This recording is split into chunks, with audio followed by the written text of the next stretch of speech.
पूरे देश भर से रिएक्शन सामने आए। इसी पर छत्तीसगढ़ के सीएम विष्णुदेव साई का भी स्टेटमेंट सामने आया है। उन्होंने कहा कि इसकी जितनी निंदा की जाए वो कम है। देश की महिलाएं इन्हें कभी माफ नहीं करेंगी। तो सीएम विष्णुदेव साई ने कहा कि विपक्ष से ये तो बिल्कुल उम्मीद नहीं थी। अब ये जो किया है ना, इसके लिए आपको माफ नहीं किया जाएगा। देश की महिलाएं आपको कभी माफ नहीं करेंगी और इसकी जितनी भी निंदा की जाए वो कम है। तो वहीं धर्मेंद्र प्रधान की तरफ से कहा गया कि विपक्ष कुंठा छिपा रहा है, परिसीमन की आड़ ले रहे हैं।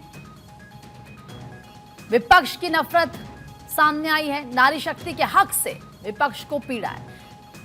तो महिलाएं अगर सशक्त होंगी, इससे विपक्ष को दिक्कत है, उनको पीड़ा है। असली चेहरा यही है कि किस तरीके से बातें तो आप करते हैं महिलाओं की, लेकिन जब महिलाओं के लिए कुछ करने का मौका आता है, महिलाओं के लिए कुछ ऐतिहासिक करने का मौका, सोचिए ये 30 साल 3 दशक पुरानी बिल, मतलब इसको पहले भी लाया गया लेकिन तब कुछ नहीं हो पाया। अब 30 साल बाद जब ये मौका मिल रहा था महिलाओं के लिए कुछ बड़ा करने का, तो इस पर विपक्ष ने साथ नहीं दिया। और जब साथ नहीं दिया है तो अब इसी तरीके से विपक्ष घिर रहा है। इसको लेकर एनडीए ने तो पूरी तैयारी कर ली है। तो वहीं पीयूष गोयल की तरफ से कहा गया कि विपक्ष का रवैया शर्मनाक है। महिलाओं के साथ विपक्ष का ये धोखा है। महिला आरक्षण बिल रोकने को साथ विपक्ष ने जीत का जश्न भी मनाया। इंडी गठबंधन बहस नहीं, रोकने के साथ है।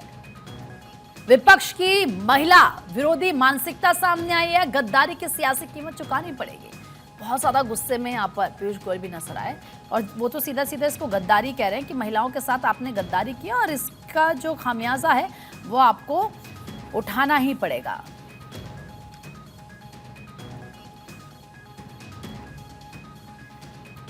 वहीं केंद्रीय मंत्री रामदास आठवले का भी इस पर स्टेटमेंट सामने। उन्होंने कहा कि कांग्रेस महिला विरोधी है, एनडीए महिला आरक्षण बिल के पक्ष में है, कांग्रेस को इसका खामियाजा उठाना पड़ेगा।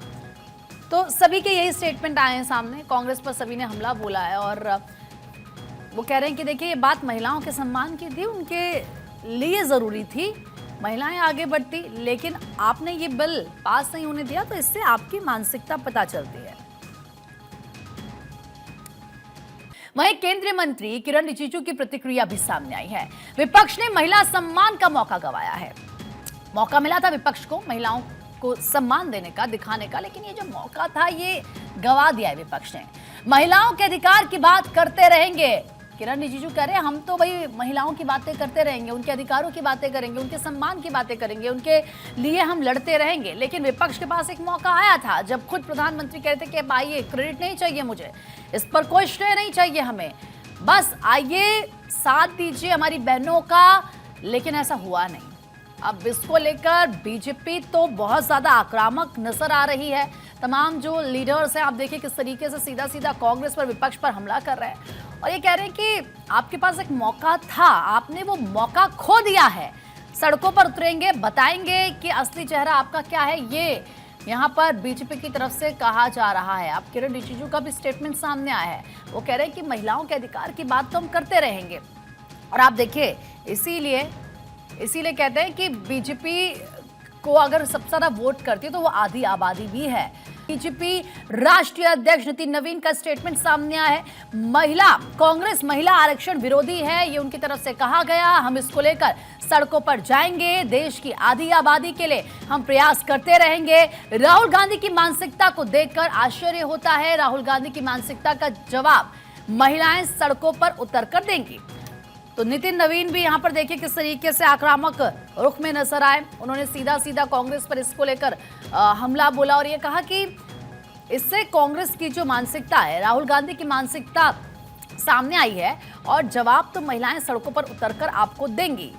अब देखिए ये बहुत ही इंपॉर्टेंट बिल था, महिलाओं से जुड़ा हुआ, और जाहिर सी बात है 850 सीटें अगर संसद में होती, महिलाओं की ज्यादा भागीदारी होती, महिलाओं को आरक्षण मिलता, तो तमाम राज्यों से महिलाएं आगे आती, राजनीति में सक्रिय होती, सामाजिक आवाज बनती।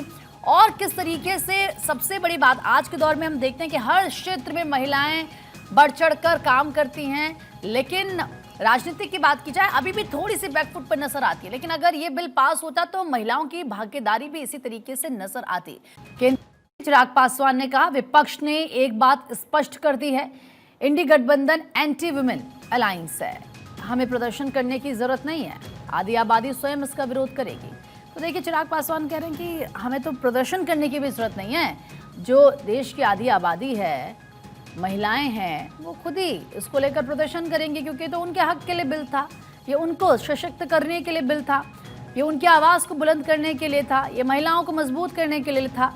लेकिन विपक्ष का जो रवैया रहा है उसका विरोध खुद महिलाएं करेंगे।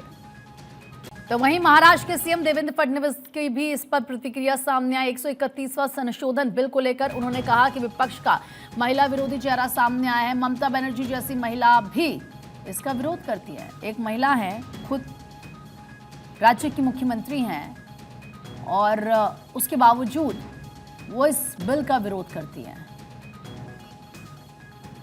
तो देखिए महाराष्ट्र के मुख्यमंत्री देवेंद्र फडणवीस की तरफ से ममता बनर्जी पर हमला बोला गया।